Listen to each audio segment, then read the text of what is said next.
Bom dia, hoje a nossa leitura é Atos dos Apóstolos, capítulo 27. Em nome do Pai, do Filho e do Espírito Santo. Amém. Partida de Paulo para Roma. Logo que foi determinado que embarcássemos para Itália, Paulo foi entregue com outros presos a um centurião da corte augusta chamado Júlio. Embarcamos no navio de Adramito, que devia costear as terras de Ásia, e levantamos âncora. Em nossa companhia estava Aristarco, macedônio de Tessalônica.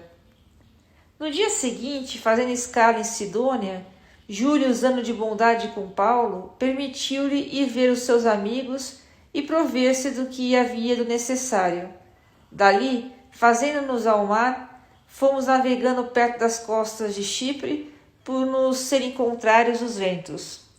Tendo atravessado o mar da Cilícia e da Panfilha, chegamos a Mira, cidade de Lícia. O centurião encontrou ali um navio de Alexandria que rumava para a Itália e fez-nos passar para ele. Por muitos dias navegamos lentamente e com dificuldade até diante de Cnido, onde o vento não nos permitia aportar. Fomos então costeando ao sul da ilha de Creta, junto ao cabo Salmona. Navegando com dificuldade ao longo da costa, chegamos afinal a um lugar a que chamam Bons Portos, perto do qual está a cidade de Lasaia. Passado o tempo, já havia passado a época do jejum, e a navegação se tornava perigosa. Paulo advertiu-os: amigos, vejo que a navegação não se fará sem perigo e sem graves danos, não somente ao navio e à sua carga, mas ainda as nossas vidas. O centurião, porém, dava mais crédito ao piloto e ao mestre do que ao que o Paulo dizia. O porto era impróprio para passar o inverno, pelo que a maior parte deles foi de parecer que se retornasse ao mar, na esperança de chegar a Fenície para passar ali o inverno, por ser este um porto de Creta abrigado dos ventos do sudoeste e do nordeste. Tempestade e naufrágio. Soprava então brandamente o vento sul. Julgavam poder executar os seus planos. Levantaram a âncora e foram costeando de perto a ilha de Creta. Mas, não muito depois, veio do lado da ilha um tufão chamado Euroquialão. Sem que poder resistir à ventania, o navio foi arrebatado e deixamo-nos arrastar. Impelidos rapidamente para uma pequena ilha chamada Cauda, conseguimos com muito esforço recolher o batel. Içaram-no e depois, como meio de segurança, cingiram o navio com cabos. Então, temendo encalhar em Sirte, arriaram as velas e entregaram-se à mercê dos ventos. No dia seguinte, sendo a tempestade ainda mais violenta, atiraram fora a carga. No terceiro dia, atiramos para fora com as nossas próprias mãos os acessórios do navio. Ora, não aparecendo por muitos dias nem sol nem estrelas, e sendo batidos por forte tempestade, tínhamos por fim perdido toda a esperança de sermos salvos. Desde muito tempo, ninguém havia comido nada. Paulo levantou-se no meio deles e disse: amigos, deveras devias ter me atendido e não ter saído de Creta, e assim evitar esse perigo e essas perdas. Agora, porém, vos admoesto e que tenhais coragem, pois não perecerá nenhum de vós, mas somente o navio. Essa noite apareceu-me um anjo de Deus, a quem pertenço e a quem sirvo, o qual me disse: não temas, Paulo, é necessário que compareças diante de César.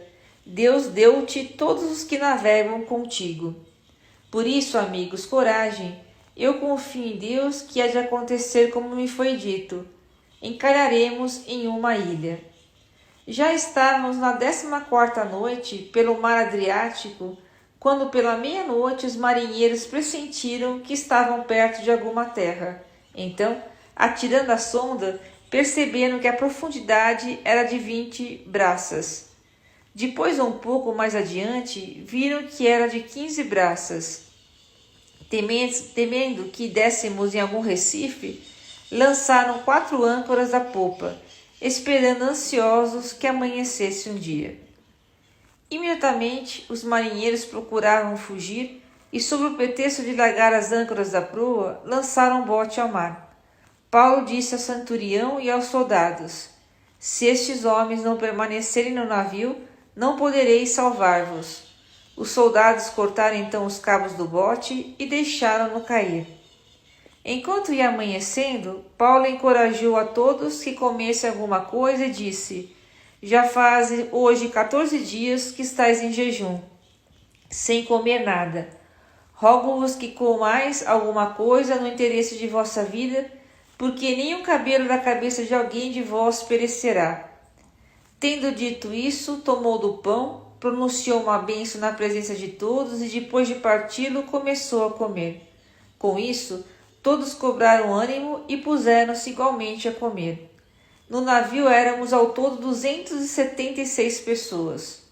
Depois de terem comido à vontade, aliviaram o navio, atirando trigo ao mar. Afinal, clareou o dia, os marinheiros não reconheceram a terra, mas viram uma enseada como uma praia, na qual tencionavam encalhar o navio, caso pudessem.